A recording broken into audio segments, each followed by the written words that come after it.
Hello everyone, আমাদের আজকের recipe আলুর দম।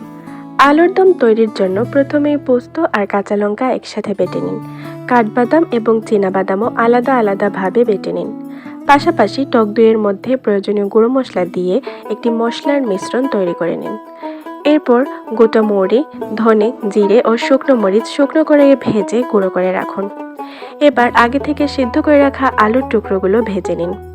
আলু ভাজার পর আবারও সামান্য তেল গরম করে এতে তেজপাতা, শুকনো মরিচ আর জিরে ফোড়ন দিন।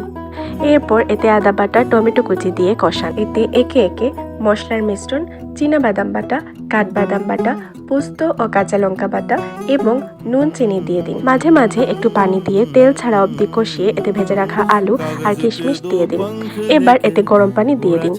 কিছুক্ষণ পর এতে আগে থেকে বানিয়ে রাখা স্পেশাল মশলার গুঁড়ো, গরম মশলা বাটা ও কিশমিশ বাটা দিয়ে আরও কয়েক মিনিট ফুটিয়ে নামানোর আগে ঘি ছড়িয়ে দিলেই তৈরি সেরা স্বাদের আলুর দম।